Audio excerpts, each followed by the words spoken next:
righty.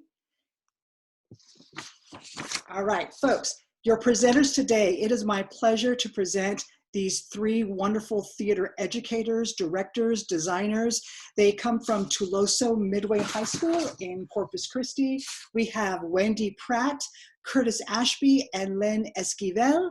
The school, y'all know Tuloso-Midway, they had advanced to One Act Play 6 times, 4 state appearances for Pratt and Ashby, and 3 with Len Esquivel.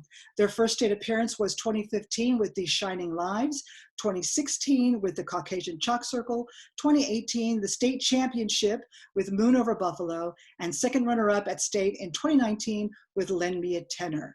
Their session is called Teamwork SOS, Secrets of Success. It's my pleasure to welcome you to this conference. Take it away, you three.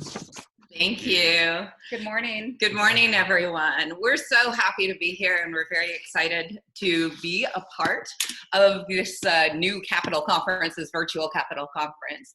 So we're going to talk about a few things that work for us, and we're going to talk individually, and then we're going to talk all together about things that work for our team and kind of what we do, although it might not be appropriate for your group. And when I say team, I'm talking everyone. Not only the 3 of us, but also our students, everybody involved in the One Act Play process, and also some things that we do in the fall to help our spring teamwork, basically. So my name is Wendy Pratt. The first thing that I want to talk about is choosing a script, because I think this is one of the most important things that you can do to be successful in One Act Play. Read, read, read. I know we probably all say this, and I know this is like an old saying that everyone knows in UIL, but the more you read, the easier it becomes to find the right script.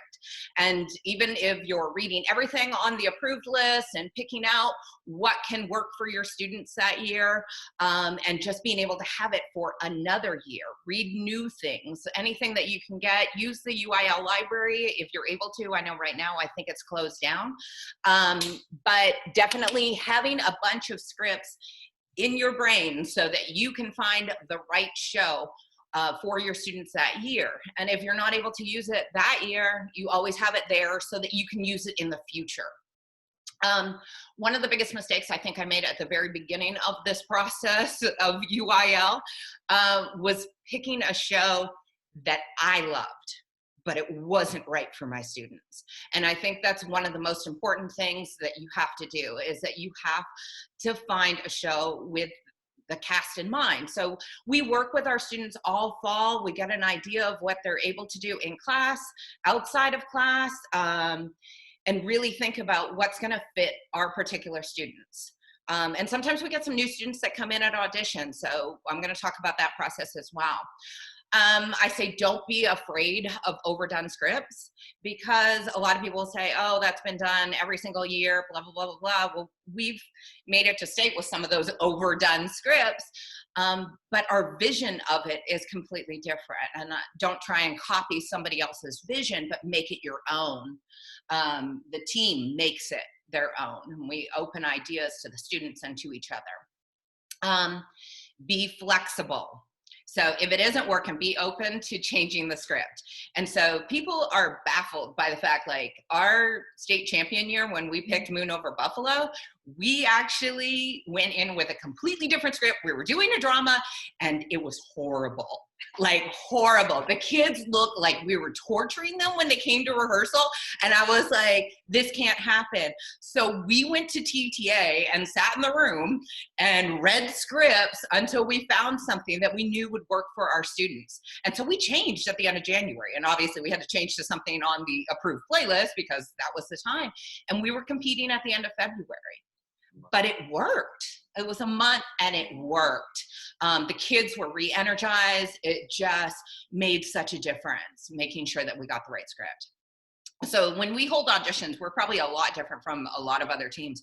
We do cold readings of multiple different choices. So we all read, the kids even read, bring material, and we get an idea of what's going to work with this particular group. Because we might see it in our head one way, but actually getting the readings is something completely different.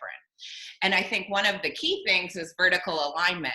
Lynn here works at the middle school part of the time. And it's fantastic because I've had a couple times directing where students have problems with cold readings or they're dyslexic. And when they come into the room, if they're unprepared, they're not going to bring everything that they actually have. And so having her there, she knows what they're capable of in class. If I haven't had them in the fall or in class, and knowing what they can bring to the table is really important. And so that's been very helpful because she'll have new insights that will help it along. Next, cutting the script. So a lot of people obviously have try and borrow other people's, and I don't think we've maybe seen some other people's cuttings of scripts, but we try and make it our own. So one of the things that I advise you to do is summarize the story for other people, and often like tell people what your script is about and try and tell them in the most succinct way that you possibly can. Use brevity. Anything not in your summary of the storyline can go. So go through, highlight those parts, and then think about the other things, what you really want to save. So when I'm saving things, I try and keep the humor in a drama. The audience needs those lighthearted moments because when something's so heavy, they need something to break it up. We all do, like in life, we need that. And same thing, vice versa. You know, you want some of the drama in a humor as well. You want your heart to be touched in that comedy. And the other thing why we don't try not to use other people's cuttings is because you want to highlight your team's strengths. So who do you think can be really highlighted? Where can you keep that? Where can you minimize maybe a particular person or a particular character if you don't feel that they're as important, and you have that ability to do that. And then involve others in the cutting process. Our students have great ideas. They'll be up on stage and they'll be like, hey, I just said this like, 2 minutes ago. Can we cut this one or can we cut the other one? And so they have a sense of ownership in the process, and we all do. We all go to the table and we all think about like what can stay and what can go, and you really need that, especially when you're a week out and you're running 50 minutes as we all know. Page to stage. So how do we do this? We start with rough blocking at the very beginning, and I always let them know it's going to change. Write this in pencil because things are going to change. Ashby's going to change things on the set. We're going to find a new prop that's really cool at an antique store where we want to incorporate it. So other things dictate the needs. We're very flexible and open to ideas, not just the three of us. We all contribute to the ideas of the blocking, but we also have the kids involved, have the student teachers. If we have student teachers that year, they have a great energy and a fresh look to things. So it's fantastic. So be open to ideas from your entire team because you never know what they're seeing that you're not. They bring fresh eyes to it. Block and then go back and look at it. Because sometimes we get a brilliant idea for blocking in the middle of the night. We put it on stage and then we go, well, that's not working at all. But from that, maybe other ideas come out and from other people, from, the kids of what's not working. How, look at it. Is it dynamic? Is it motivated? Is it too linear? Is the set creating where it's just going, stage right to stage left? Do you have ability for upstage, downstage movement? And so all of those things, and does each moment create a picture? We try and go through the entire show from the very beginning to the very end and think, is this creating a picture? Could I stop right here, freeze it, look at it and go, wow, that's a beautiful moment. And that's one of the things that I think has really helped us create that vision. Next.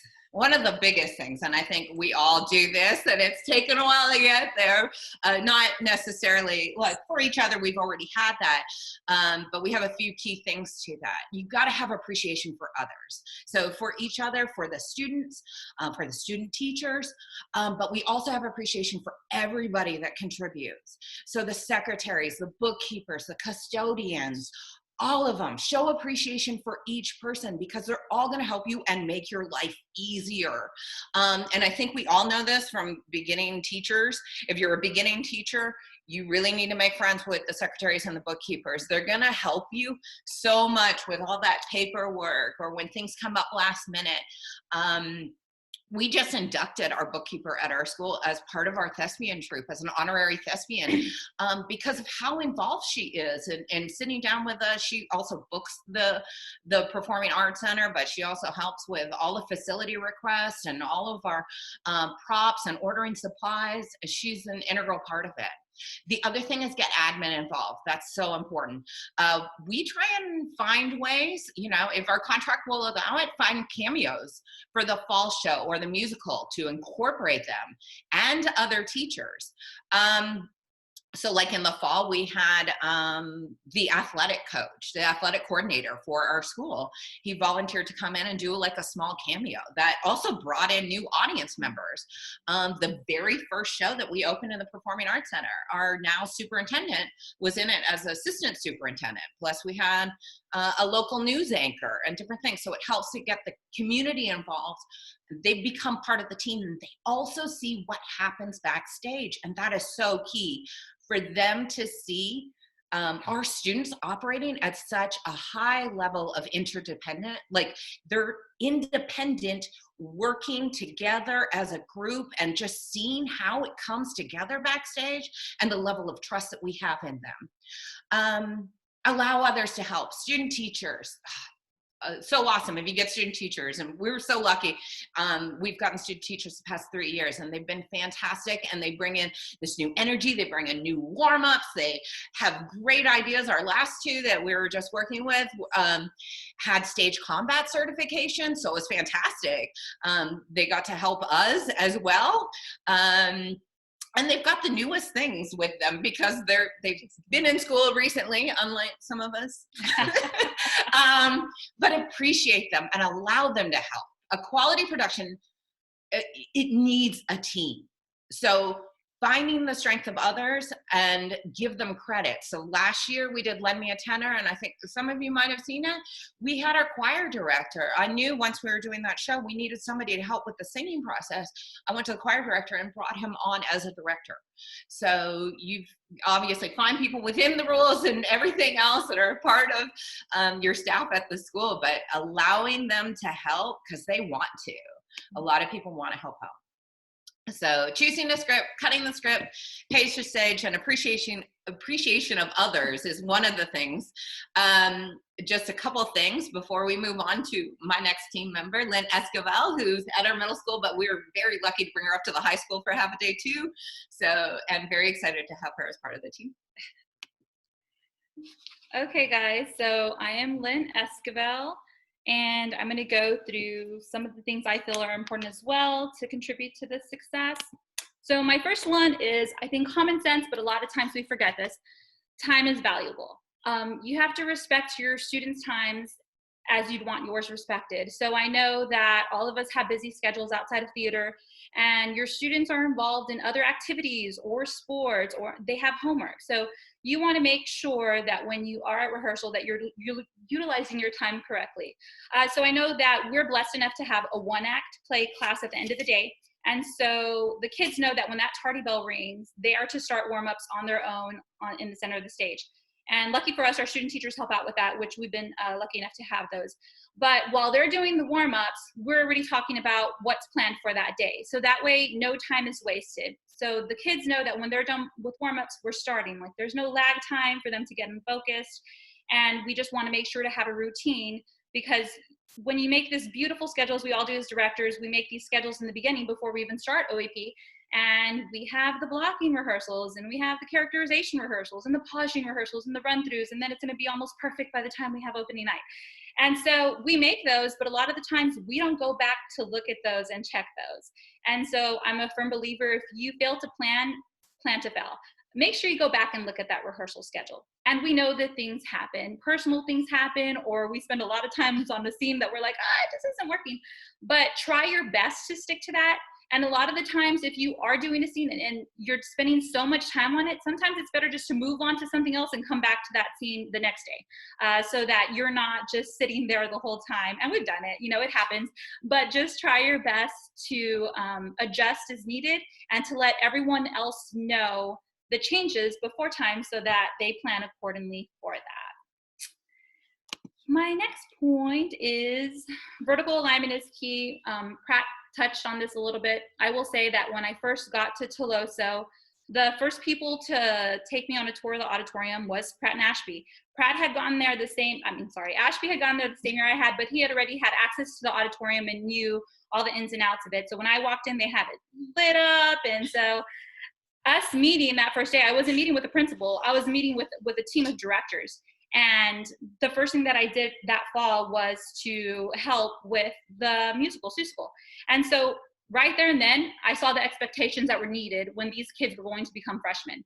And so if you communicate with your middle school teacher and you let them know that, they never have to start over with those freshmen. Those freshmen come in and they're ready and they know what's expected at the high school level. So ideas that you could do is you can include your middle school in an improv day or a workshop with the high school students, or even just a mixer. I know last year we had this invitational mixer, and so the kids from the middle school got to go up. The high schoolers had prepared all this food and snacks, and they just got in the auditorium and they were just talking to them and showing them around. And it makes these kids, if you've ever taught middle school, I teach both. I'm in the middle school in the morning and the high school in the afternoon, but if you've ever taught middle school, you know at this level, these kids are trying to figure out who they are and where they belong. And so giving them this handout and saying, we're here for you, it already makes them feel included. And so you have to find a way to make sure that they know they have a place when they get to the high school. Have your middle school watch high school shows. When they see those high school shows, they're gonna know what's expected of them, and it gives them this sense of wanting to be a part of that. And so I think it's really important to do that. We always have our middle schoolers go up and watch the high school shows, and we've also scheduled to where there's Q&As with the whole entire company. Because you're not just gonna have actors at the middle school, you're training for your next technicians to go up there. So you want the whole company sitting on that stage talking to these kids and giving them a tour of the auditorium and the stage and backstage. So that way it gives them like a profound energy of wanting to be part of the theater. Another way to do this is in your thespian troupe, try to push for an officer that is young enough to bond with the incoming freshman. Because the freshmen come in and it's a new place for them. This big high school, going from middle school to high school, it's scary. So if you have an officer on your thespian troupe team that's able to relate to them and get their ideas and that they feel comfortable talking to, it helps them feel like they're a part of that troupe already. And so that's how you just keep it going. I don't feel like you want to have a rebuilding year. You want to set these students up to where they're ready to get up there. And so you want to make sure that if your middle school teacher doesn't work at the high school with you, that you communicate with them. And there are ways to do this so that it can help your program in the long run. Next, I have be open to ideas from students. Pratt touched a little bit on this, but honestly, we train these students to be thinkers. And I can admit that when I first started doing this, I was just about being a dictator and it was my way and I need the show to go like this. And it took me a couple of years to realize that you can't be this way. You want to make sure that you've created these thinkers and that you allow them to have a say in the process. And so by the time they're upperclassmen, they're ready to add to the magic. I mean, honestly, this year we did I feel like we had done 2 comedies and we had success with that. And this year when we were doing Golden Boy, breaks my heart we didn't get to finish, but there were so many scene changes. It was a more difficult task than we were used to. And I swear that our go-to line this year was, let's try it. And the kids, any ideas they'd have, we'd say, let's try it. And we just have them show us what they thought should happen in the scene or how to transition out of it. And it would work a lot of the times. So you have to know that you've trained them well enough to where they can be these thinkers that are gonna contribute to the show.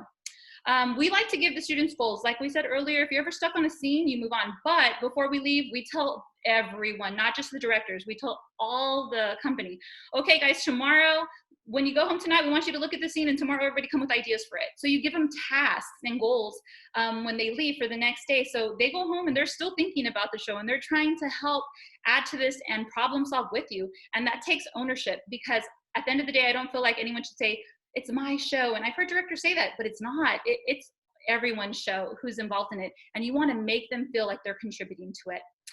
I know in blocking, we definitely do this. When I first got in, like I said, I was one who wanted to be like, walk here, do this, step here, and Pratt's more organic. But I feel like now we have such a good mix that we tell the kids, okay, let's see what you have first. And then from there, we build from there. But at first it was a little bit difficult because we're trying to figure out each other's styles. So definitely let the students try the scene. If they're the ones who are researching the character and having to play this character, they might have ideas that might work before you even go in and say, this goes here, this goes here. So I think that's just a good part of that. My next is delegate duties. So obviously in a team, and this doesn't just have to be a team of directors, this includes everyone. This includes students. This includes if parents want to help within guidelines of UIL, or if faculty wants to help, or admin, anyone who wants to help, be open to delegate duties. And what that takes is trusting each other, trusting your co-directors, trusting your students, trusting people to help out with the process. So that's the first thing, is that you have to be able to run in our opinion, to run a successful team, you have to trust each other.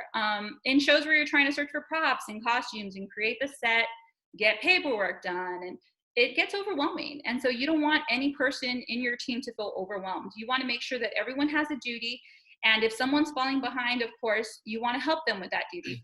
I know that Ashby, or if you've seen Ashby sets, he loves detail on every little thing, and that takes a lot of time. And sometimes it takes myself or Pratt or one of us going in the shop and helping him with something in addition to our students to get it done, because it's a lot, because he takes so much time and effort in those sets. And it's okay, because we know someone else is over there watching the kids and running rehearsal, and we trust each other to all do that. If in the same token, if we're falling behind on the scene, or Ashby walks in and he's like, well, this stage picture isn't working, or we all listen to each other, we challenge each other, and you have to be okay with that. And it helps. It really does help the team and the company and the play you're trying to put on be the best it can be. Allow some bonding time, though. Even though you delegate duties, I know every single year we all go out shopping. We have one day where we go out shopping together to look for props, or go to thrift stores, or do whatever we need to do.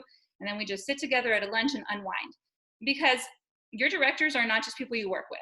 You spend the same or more time with your company than you do with your family. So they are your family. So you can't just know them in the work level. You have to know them on a personal level, and you have to enjoy each other's company and have fun together, so that it's not just all about work.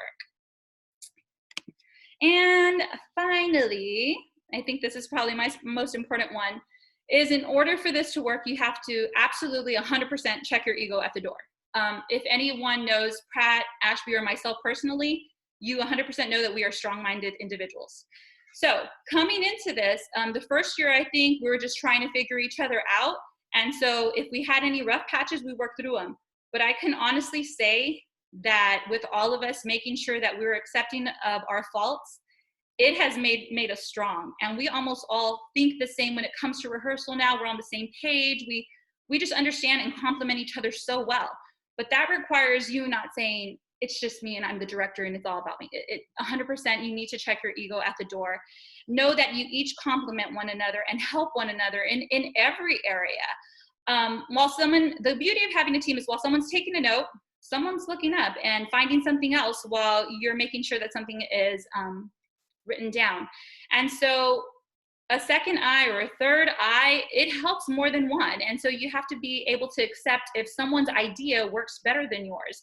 There's a lot of times we're blocking, and if I had a scene and Pratt walks in and she could say, hey, let's try this instead, I don't get offended or defensive. I say, all right, you know what, I was having trouble there. And you try it. And if it's better, you go with it. Because at the end of the day, you have one goal, and that's for your team to succeed. And it works like that in everything we do. We've challenged Ashby before, like, hey, Ashby, I know Pratt in this last play in Golden Boy, we were like, the living room's taking a little too much space and we're limited in blocking. And so we adjust, and that's what you do. You help each other become the best version of yourself for the sake of this play and this beautiful story that you're telling. And that's what you have to remember at the end of the day. You have to remember that you're doing it so that you guys can take the best show out there and your kids can tell this story. But if you're so focused on yourself and what you bring, and it has to be, it's not going to work. And so in order to be successful, you definitely have to check the ego at the door with everyone you're working with. And when you do that, I think like awesome things happen. I know that seems cheesy, but teamwork really does make the dream work.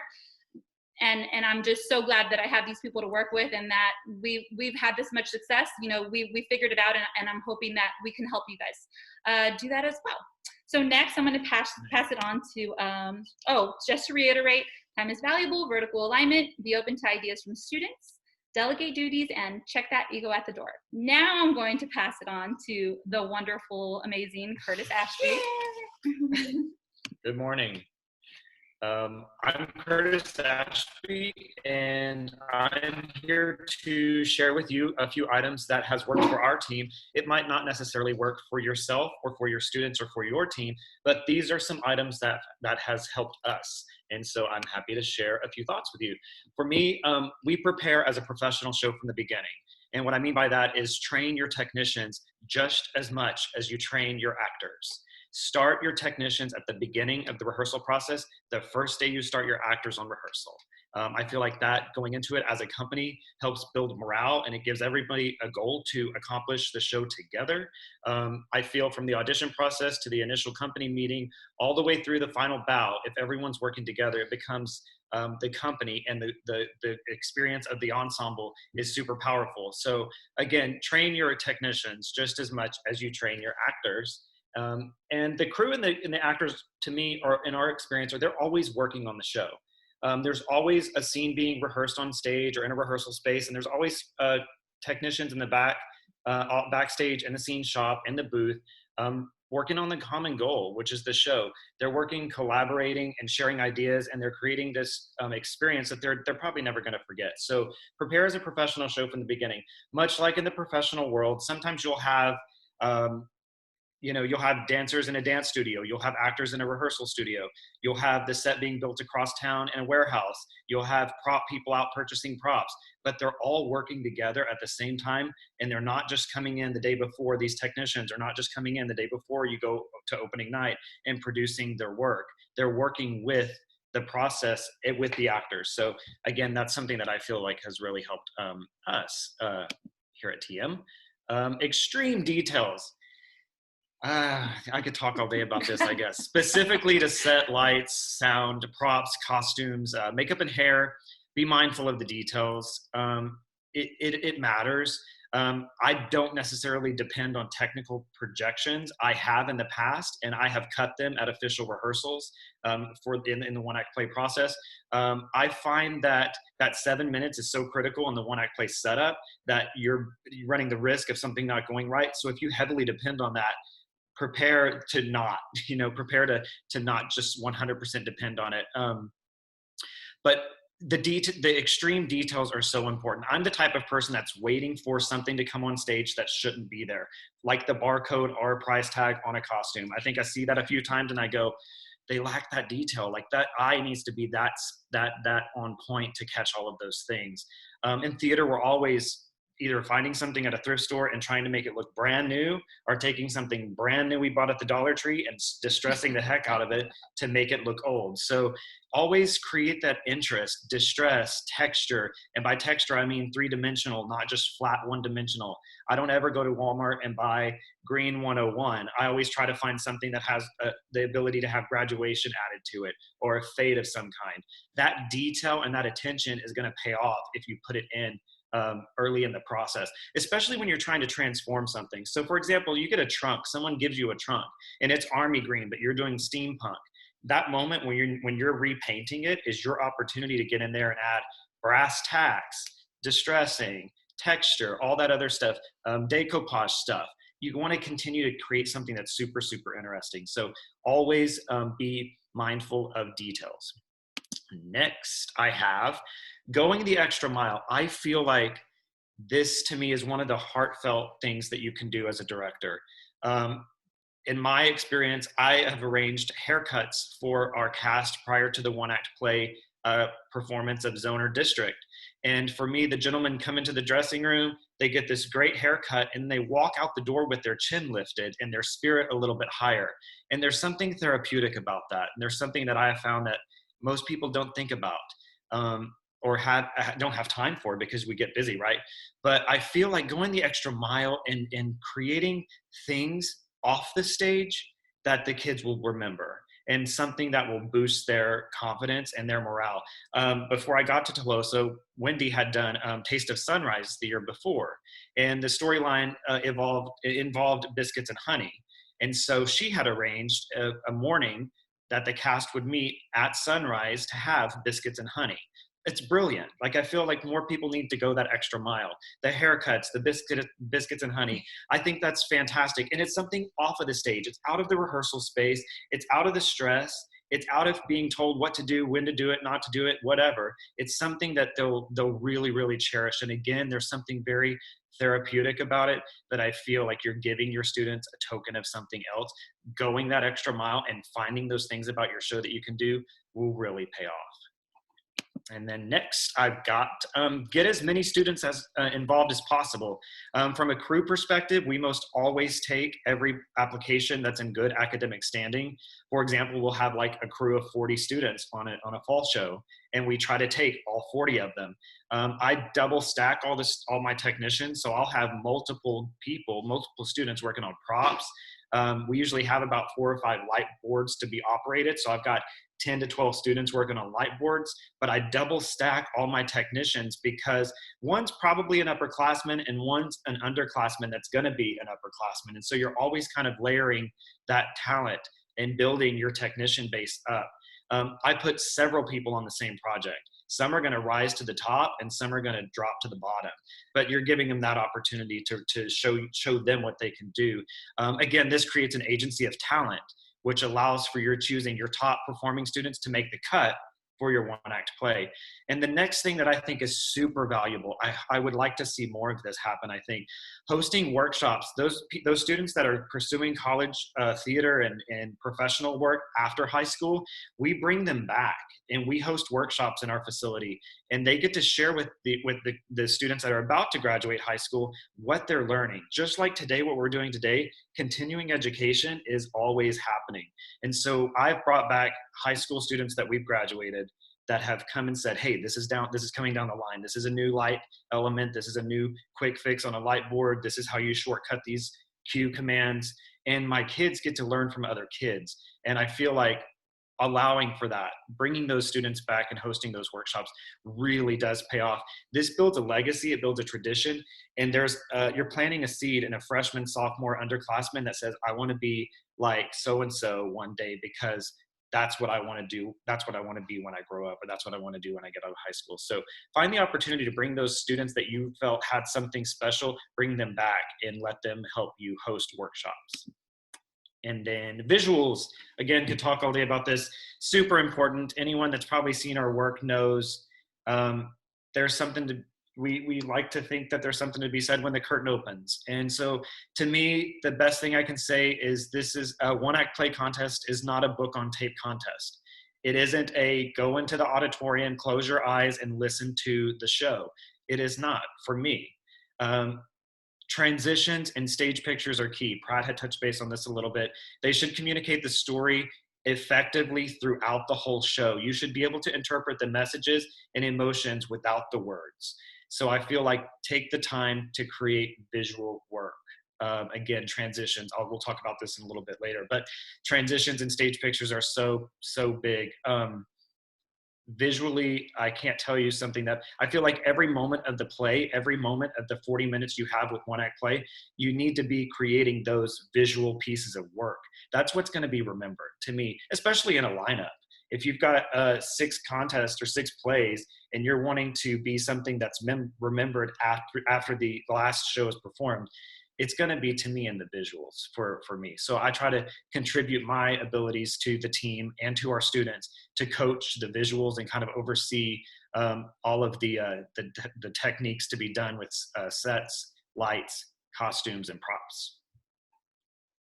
And then we've got, finally, you got to have the full package for the show to go the distance. My opinion of a full package is there has to be great acting. There has to be a set that doesn't distract, and there's got to be appropriate costumes. Again, getting back to my first slide, the technicians have to be a part of the process, or should be a part of the process from the beginning. There's something to be said about 2 things here. One is when you've got the cast working really hard on stage and they're in the moment and they're delivering you a product that you're going, oh my God, I need to bottle this up, and I hope we have that opening night. Because they're working so hard in a scene and they're being coached by Pratt or Esquivel out on the stage. And then you've got the students in the scene shop that are working on the same goal, that are painting something so beautiful and so fantastic that rehearsal's over and the cast walks past those kids working that have painted something so beautiful. There's an energy there, and there's something where the kids are motivated to come back the next day to rehearsal. So I feel like that balance of having the full package of technicians and cast is critical. A crew and cast are equal in my opinion, and I feel like when the cast sees those technicians working at the same time in the same space on the same goal, there's an appreciation there. Mm-hmm. The other thing is as far as appropriate costumes, if you've got a student in a show that's working so hard, he's delivering the best he's ever delivered. He's pulled you in, you're on the edge of your seat, you're watching every move this kid makes. He's got you suckered into the moment. And then Polka Dot Princess walks in from the background. Maybe we don't need Polka Dot Princess and Polka Dot. You know, I think those things is what makes me a little bit cringe a little bit, because I feel like that wasn't a total package. Every choice, every minute should increase the production quality. So you've got this great actor who sold you, and then you've got this choice that was made that was maybe taken away from the moment or took you out of the play because Polka Dot Princess is standing out in that background back there. Maybe she just needed a solid color, or maybe she just needed to be distressed down, or maybe you had to borrow that costume. There are other ways, but I'm just here to, and I know it's a little silly, Polka Dot Princess, she needs to find a new costume because he had me sold, and now I'm going, decrease, not increase. So anyway, the other thing is finally appeal to the masses. We're at a day and age in one-act play where we have panels. And so you've got someone that wants sushi, someone that wants Italian food, and someone that wants mama's home cooking. And you've got to deliver a dish for all three. So appeal to the masses, find that opportunity and find those ways to not necessarily appeal to one, but to appeal to a broad, and make those choices as you go, minute per minute, to increase, not decrease, not take away. So to summarize, prepare as a professional show from beginning to end. Again, train your technicians just as much as you train your actors. Extreme details, go the extra mile, get as many students involved as possible, visuals, and you've got to have the full package for the show to go the distance. And now I'm going to turn it back over to Pratt. We've got a little bit of a funny...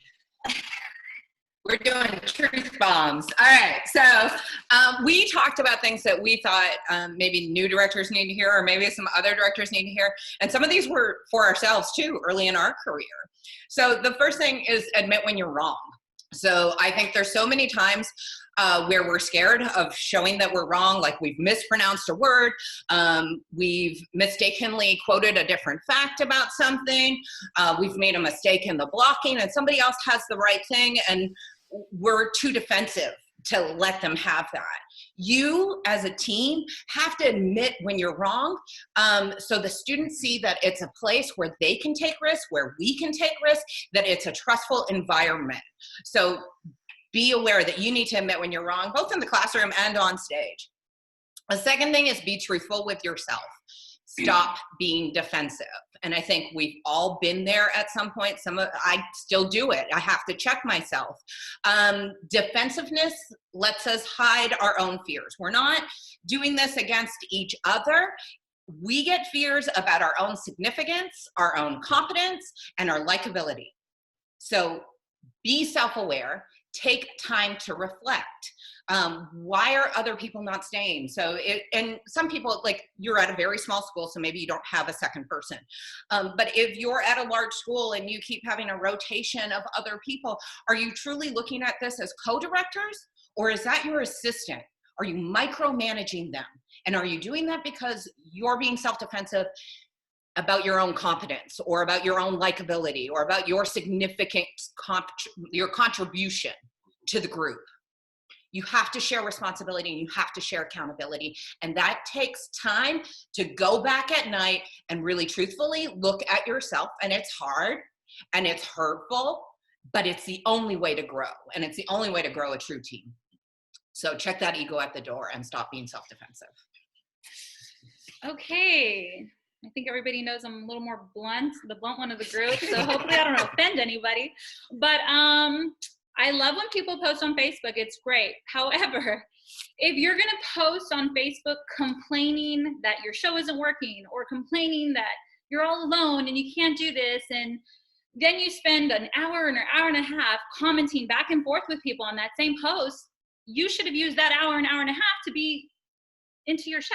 Use that energy that you're putting out there to fix whatever problems you're having instead of just complaining about it. And like, if you're out there seeking help from someone, that's fine, but just sitting there and complaining the whole time instead of really refocusing your energy where it needs to be, which is the show, then of course you're going to have problems. My second truth bomb is, if you don't happen to advance in one act, which a lot of us don't go back on that bus and make excuses for your company. Please don't be that director. Don't be that director who goes and blames it on the judges, or goes and blames it on the directors know the judges, or they have way more money than we do, or whatever else it is that you say. Can you honestly say that you saw all the shows that day? Because I think that would be pretty impossible if you're trying to get your students ready. So how can anyone honestly go back and say that to their cast? Not just that, but your students are looking at you as guidance on how to handle a defeat. And so you just have to go back and say it wasn't your day, because you're teaching these kids when they get older to just continually make excuses for themselves when they fail. You have to be that leader for them and just let them know that it wasn't your day that day and help them rise above it. So yeah, let's stop making excuses and really just help our kids get through that moment. And now Ashley. All right, truth bombs. So for a few of you that might be interested in some technical truth bombs or some tech advice from myself, my first silly truth bomb would be to say to you that if your one-act play looks like an evening of duet scenes because there's a blackout at the end of each scene, you need to edit the blackouts. Do not include 24 blackouts in your 40-minute one-act play. Find opportunities to keep the story motivated and going. Find those transitions to help tell the story. If there was a part of the show that you had to cut, but there's a way to send a message through a transition, add it in there. Find a way to physically make something work, or find an artistic way to move and segue into the next segment.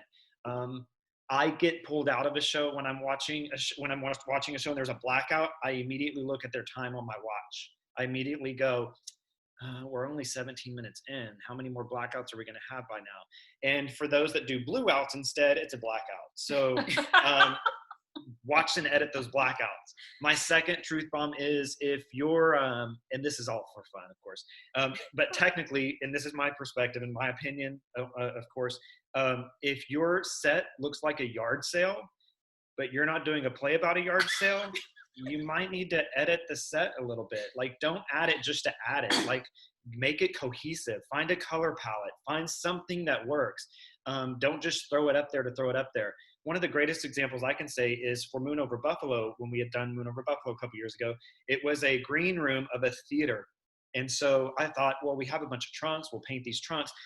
But we added like little bits of humor coming out of it. So there was like lace panties and bras and stuff that kind of came out of the trunk. So it wasn't just about the trunk. It was about the detail and the added touches to kind of give the audience a little bit of what might be inside that trunk.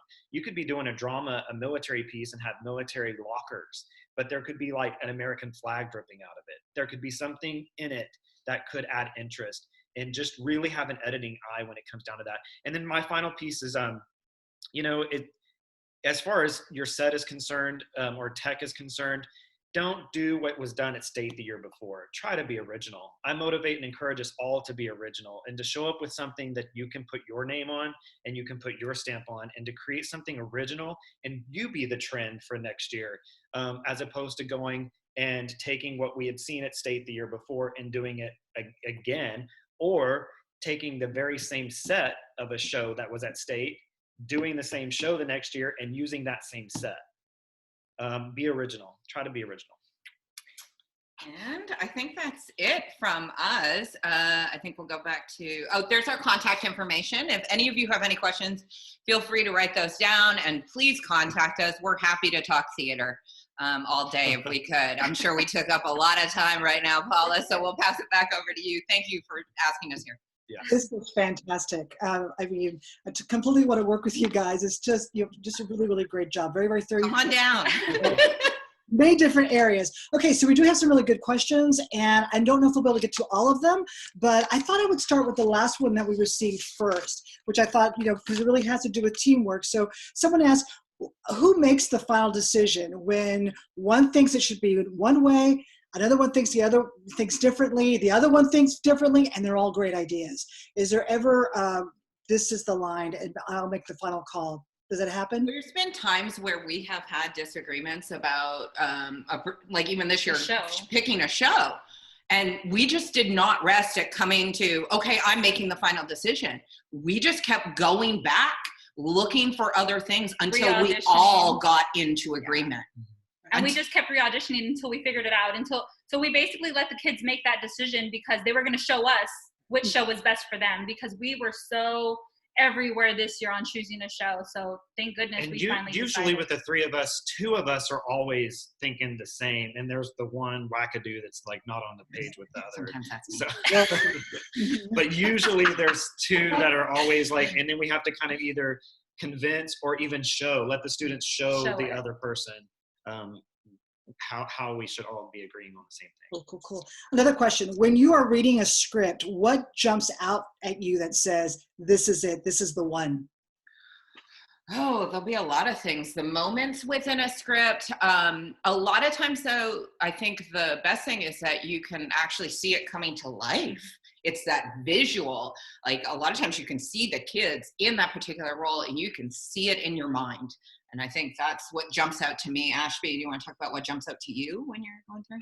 I think mainly the story, of course, but there's got to have something, for me, scenically, I need something, something that I can put my own original touch to. Yeah. But yeah, the story, I mean. If I'm not sold in the first 10 pages, I'm out, honestly. Like, that's really how I am. If you didn't get me in there in the first 10 pages, I close it. I don't even want to deal with it. So I think for this year, I accidentally ordered the wrong script for Golden Boy. I ordered the musical, and when I opened that first page and I read it, I was like texting Ashby like, oh my gosh. But then I ordered the real script, and we still tried to do it a certain way, but something has to grab me within in that exposition. If it's not happening, I'm over it. Understood. This is a really good question from small schools. So I'll kind of blend two of them together. So what do you suggest for schools that don't have, one, a theater class, two, a middle school program, theater program? Should they talk to maybe, ELA? How do they, you talk a lot about vertical alignment. And the second half of the question is, when you're in a small school and you don't have any lights and you don't have any tech, how do you get kids involved in tech? Yeah. That one's tough. I could take the first one. Sure. So I know that before I came to TM, I worked at a different district, and it was just myself there. And so you do co-curricular, so the English teacher definitely. So what I would do is I would communicate with other subjects, and I would have them, like English, read the play that I maybe wanted to audition for later that year, so that the kids got interest there. And if somebody wanted to help out, I would take that teacher's help. Also, I would send letters home to parents. And in that letter, introducing myself in the program, I would ask if there was any builders or anybody who could maybe contribute to help me in that. I had shows where lights would literally turn off our light board didn't work, and we'd have to go lights up, lights down. And it was hard, but I would always instill in the kids that the show must go on. Now, what I would do is, I used to create this fake, I know it sounds really silly, but I would create on this big hard poster board, I would create a fake light board of what we were going to go to a different venue to do our show. And so my kids would literally practice going up and down with lights and doing that. And then I would hype up what they were going to be at the tech rehearsal and what they were going to see. And once they got there, it got them and it reeled them in, because they saw that was the big picture if we did have an auditorium there. So do you want to touch base anything else on that? On the license. If you don't, it's tough, of course. But fundraising, reaching out to area community theaters, borrowing from nearby schools. Mm-hmm. If you have students that are interested in lights and sound and you don't have the product or the actual lights and sound, take them to shows and let them probably get that fix from that. And then I would ask to borrow stuff. I would just be asking my friends and neighbors and my fellow school, and you have my email address right here. There's people I know for us, we're always getting rid of props and inventory just to make way for stuff we continue to collect or keep. So I would suggest either fundraising or finding ways to reach out to area businesses that might provide a donation. And then starting from the bottom, I know when I first started as a middle school student in the 6th grade, I had like breaker switches to flip on and off, and we didn't have a fancy live board, but possibly getting fundraising donations, that support maybe might help. And again, reaching out to schools. We have schools often that contact us, and we're there to help. So feel free to ask us questions or take this information down too. Also, attending clinics is very helpful. I would say a lot of times Capital Conference, but maybe you can contact a local school and be able to go in for a workshop. Maybe they'll be able to offer you some type of workshop with their board, and so you get hands-on experience before that even happens.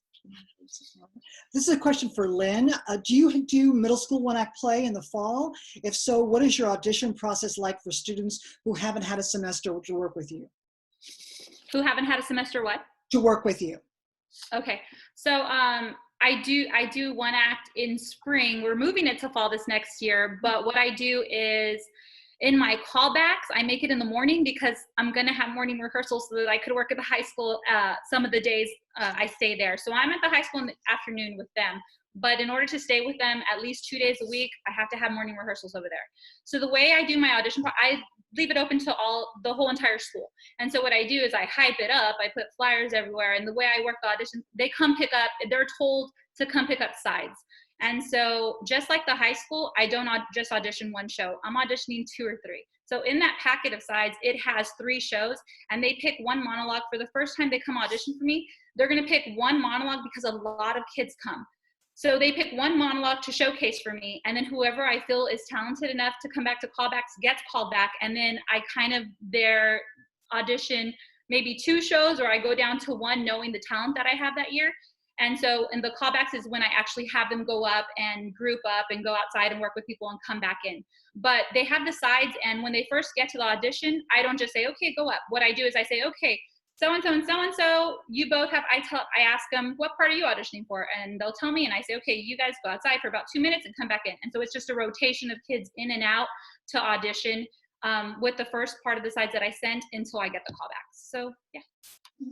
Okay. How do you handle or address rehearsal attendance with your students, especially with students who have so many other responsibilities and commitments? Well, I think we already, we usually ask for conflicts right off the bat. We do a contract, and, you know, if you want to email, we can share that with you. But we do a contract for them to write down their conflicts, and then we make a master calendar of all of those and try and schedule as much as we can around that. Now, we do that before we even cast the show. So if somebody has too many commitments, we might have to look elsewhere to cast the show. But it's all about respecting their time as well, like Lynn said earlier. So getting that master calendar and trying to stick to that as much as possible. Okay, all right. I like this question. What does your official 1-hour tech rehearsal look like at contest? Well, we rehearse the rehearsal. Absolutely, yeah. And so I love it because I actually did like a UIL workshop this past year, got to learn from some of the masters like Travis and Natasha Tolson, and they had like other ideas that we were trying to incorporate this year. But we have a map, and I know a lot of people don't like a map, but we take everything off the stage. We have our spike marks down. We lay out heavy duty plastic and cut out our spike tape marks. And we roll that up towards the center of the stage, and then upstage to downstage. And so our first thing is that we get that map out and we get that marked as quick as possible. So our goal is always usually like the first 5-10 minutes of doing that while the light person has already left to the booth. And then immediately a couple of people are rolling that up, and the other people are going to get the pieces and bringing them out for the actual setup. Do you want to talk about the next process? Yeah, we do. So while the map's being done basically by the cast and some of the crew, I always send 2 folks to the light board to start programming cues to get those cues in at the same time, because I'm needing to see areas, especially if we go to a stage that's larger than ours. I need to see how big those pools of light are in order to set furniture out that may be on the apron. So we're getting lights programmed at the same time of the map. We even go as far as getting those headlamps on kids' heads. So if they're doing blackouts and getting cues programmed in the board, the map is still being produced because they have a headlamp on their head. That's very quick. We try to get that within the first 15. yeah. And then we set the setup, and then we start to cue to cue. Basically, we go to cue to cue, and while they're doing cue to cue, I'm like a wild person. I'm like running all over. I get my steps in that day because I'm checking like angles, sight lines, framing of curtains.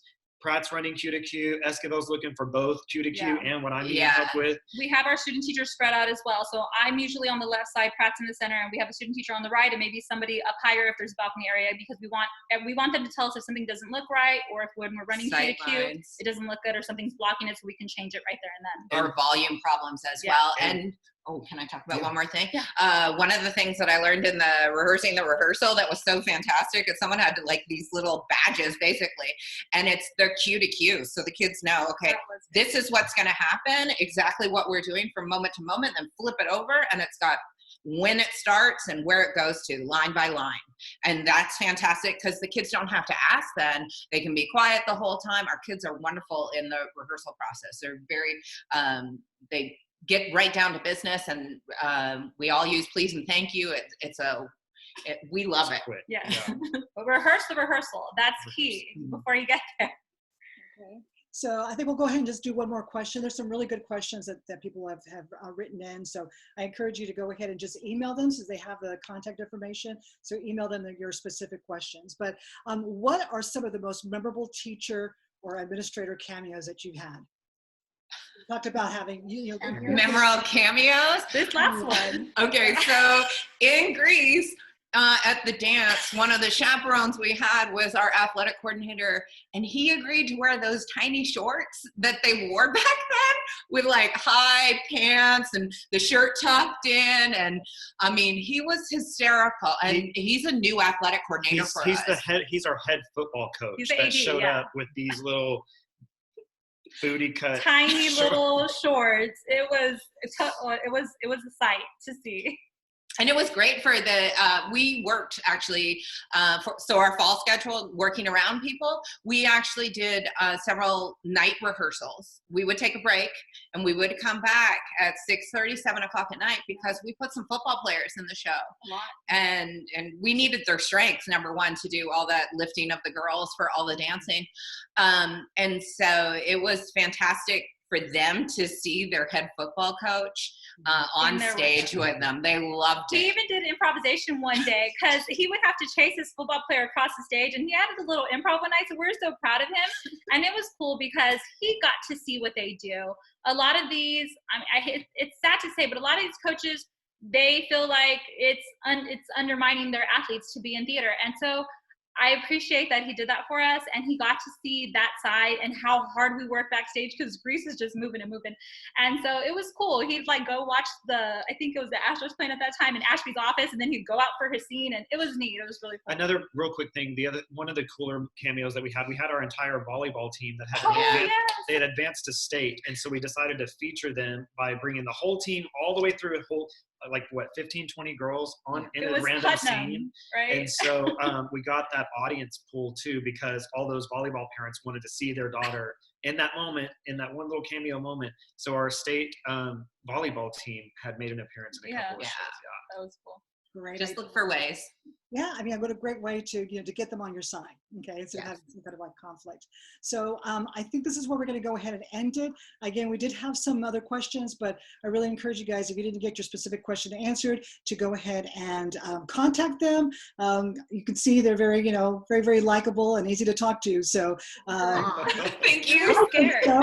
We were kind of nervous about doing this. We're just letting y'all know. All right. So what people have a question about, will this be available. So the video will be available after the Capitol Conference. The entire conference is over. So the last session for that will be July 31st. But we'll try to put up this slideshow as soon as possible, definitely by this Friday. So there'll be, it'll be posted on the UIL academic site and under Capitol Conference, and more than likely also in the One Act Play on the theater site as well. So we have a wonderful session coming up on Thursday with Danielle Gamble, and we have a theatrical design session on Friday. So take a look at the schedule and hope to have you guys back. Thank you so much for your presentation. Thank you. Wonderful. All right. Everyone, have a good day. Stay safe, and we'll see you again soon. All right. Bye. Bye. Let me go ahead and end.